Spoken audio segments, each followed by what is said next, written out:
ವಿಶ್ವದಾದ್ಯಂತ ಕನ್ನಡ ರಾಜ್ಯೋತ್ಸವವನ್ನು ಆಚರಣೆ ಮಾಡ್ತಾ ಇದ್ದಾರೆ. ನವೆಂಬರ್ 1 ಈ ದಿನ. ಯಾಕೆ ಕನ್ನಡ ರಾಜ್ಯೋತ್ಸವವನ್ನು ಆಚರಣೆ ಮಾಡ್ತಾ ಇದ್ದೀವಿ, ನವೆಂಬರ್ 1 ಸಂಕ್ಷಿಪ್ತವಾಗಿ ತಿಳ್ಕೊಂಡು ಮುಂದೆ ಹೋದರೆ ಬಹಳ ಅರ್ಥಪೂರ್ಣವಾಗಿರುತ್ತೆ ಅಂತ ಭಾವಿಸ್ಕೊಂಡು, ಬಹಳ ದೊಡ್ಡ ಇತಿಹಾಸ ಇದೆ ಈ ರಾಜ್ಯೋತ್ಸವಕ್ಕೆ.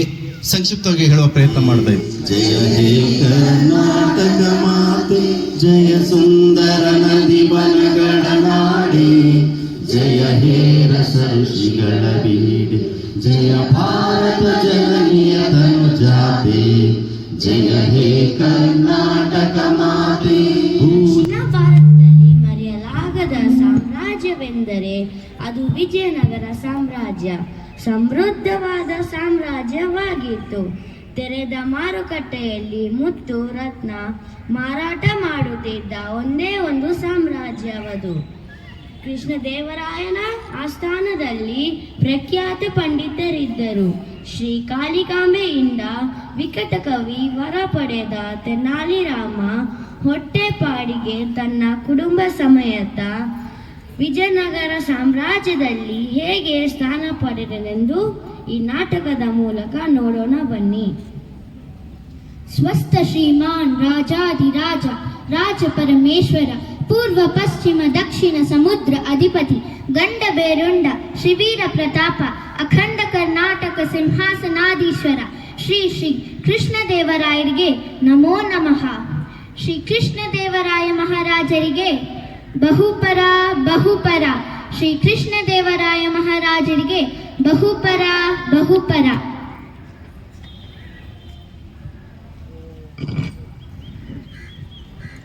ವಿಜಯನಗರ ಸಾಮ್ರಾಜ್ಯದ ಪ್ರಜೆಗಳೇ, ಸಾಮಂತರೇ, ಶಾರದ ಮಾತೆಯವರ ಪುತ್ರರೇ, ಗಾಯಕರೇ, ಕಲಾವಿದರು, ಸತ್ಯವೇ ಉಸಿರೆಂದು, ದಯವೇ ಧರ್ಮವೆಂದು, ಕುಲಮತ ಭೇದವಿಲ್ಲದೆ ಎಲ್ಲರೂ ಈಶ್ವರಿ ತಾಯಿ ಭುವನೇಶ್ವರಿಯ ಮಕ್ಕಳೆಂಬ ಭಾವನೆಯಿಂದ ನಾವು ನಮ್ಮ ಪ್ರಜಾ ಪರಿಪಾಲನೆ ಮಾಡುತ್ತಿದ್ದೇವೆ.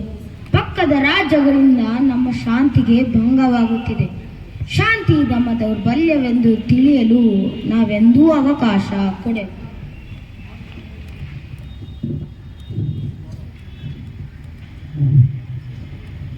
ಮಹಾರಾಜರಿಗೆ ಜಯವಾಗಲಿ, ಸಾಮ್ರಾಜ್ಯಕ್ಕೆ ಶುಭವಾಗಲಿ. ಯಾರು ನೀನು? ರಾಮಕೃಷ್ಣ. ಬಂದ ಕಾರಣ? ಈ ರಾಜಸಭೆಯನ್ನು ಅಲಂಕರಿಸುವ ಆಸೆ. ನಿನ್ನಲ್ಲಿ ಆ ಯೋಗ್ಯತೆ ಇದೆಯಾ? ಸಂದೇಹವಿದ್ದರೆ ಪರೀಕ್ಷಿಸಿ, ಯೋಗ್ಯತೆ ಇದ್ದರೆ ಪುರಸ್ಕರಿಸಿ, ಇಲ್ಲದಿದ್ದರೆ ತಿರಸ್ಕರಿಸಿ. ಯಾರು ಯಾವ ಪ್ರಶ್ನೆ ಕೇಳಿದರೂ ಉತ್ತರ ಕೊಡುವೆಯಾ? ಪ್ರಯತ್ನಿಸುವೆ ಮಹಾರಾಜ. ತಪ್ಪಿದರೆ ತಲೆಯನ್ನು ಕತ್ತರಿಸಿ ತಮ್ಮ ಪಾದದಡಿ ಇಡುವೆ. ದುಷ್ಟನು ಯಾವಾಗ ಒಳ್ಳೆಯವನಾಗುವನು? ರೋಗ ಪೀಡಿತನಾದಾಗ ನಾಸ್ತಿಕನು ಭಕ್ತನಾಗುವನು. ಮುದಿತನ ಬಂದಾಗ ವೇಶ್ಯೆಯು ಪತಿವ್ರತೆ ಆಗುವಳು.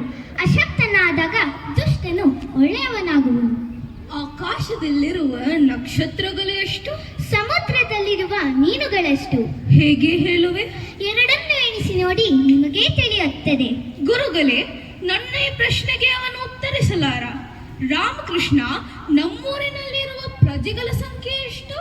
3,33,333. ಅದಕ್ಕಿಂತ ಹೆಚ್ಚಾಗಿದ್ದರೆ? ನೆಂಟರನ್ನು ನೋಡಲು ಪಕ್ಕದೂರಿನಿಂದ ಬಂದಿರಬಹುದು. ಅದಕ್ಕಿಂತ ಕಡಿಮೆ ಇದ್ದರೆ ನೆಂಟರನ್ನು ನೋಡಲು ಪಕ್ಕದೂರಿಗೆ ಹೋಗಿರಬಹುದು. ಗುರುಗಳೇ, ಪ್ರಶ್ನೆಗಳನ್ನು ಕೇಳಿ ಆಯ್ತಾ? ಒಂದೇ ಒಂದು ಪ್ರಶ್ನೆ. ರಾಮಕೃಷ್ಣ, ಶಸ್ತ್ರಗಳಲ್ಲಿ ಶ್ರೇಷ್ಠವಾದ ಶಸ್ತ್ರ ಯಾವುದು? ಬುದ್ಧಿಶಕ್ತಿ. ಅದು ಹೇಗೆ? ಪ್ರಬಲವಾದ ಶಸ್ತ್ರವನ್ನು ಬುದ್ಧಿವಂತ ಎದುರಿಸುವನು. ನೀನು ಬುದ್ಧಿವಂತ ತಾನೇ? ನೀವೇ ಪರೀಕ್ಷಿಸಿ. ಪ್ರಭು, ಇವನಿಗೆ 100 ಚಡಿ ಏಟು ಕೊಡಲು ಆಜ್ಞಾಪಿಸಿ. ಹೇಗೆ ತಪ್ಪಿಸಿಕೊಳ್ಳುವನು ನೋಡೋಣ. ರಾಮಕೃಷ್ಣ, ನಿನಗೆ 100 ಚಳಿ ಏಟು ಕೊಡಲು ತಪ್ಪಿಸಿಕೊಂಡಿದ್ದೀರಿ. ಇಲ್ಲಿದೆ ನಿಮಗೆ ಬಹುಮಾನ, ಸ್ವೀಕರಿಸಿ.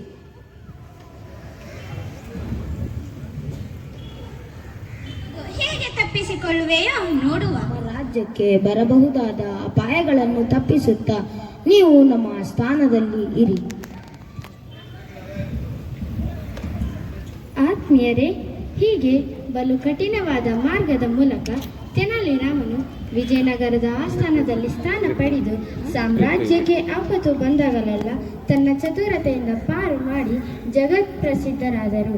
ಧನ್ಯವಾದಗಳು. ಪಾತ್ರ ಪರಿಚಯ: ಕೃಷ್ಣದೇವರಾಯನ ಪಾತ್ರದಲ್ಲಿ ಸ್ವರೂಪ್.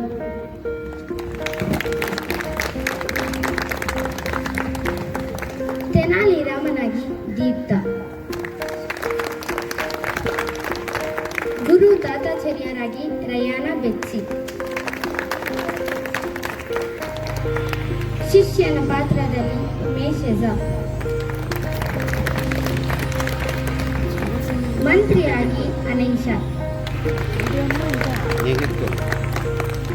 ದಂಡಾಧಿಕಾರಿಯರಾಗಿ ಕಿಶೋರ್. ಬಾಲಪಾಲಕರು ಕುಶಾಲ್ ಮತ್ತು ಸುಮನ್. ಸೇವಕಿಯಾಗಿ ನಾನು ಹರಿಪ್ರಿಯಾ. ಧನ್ಯವಾದಗಳು.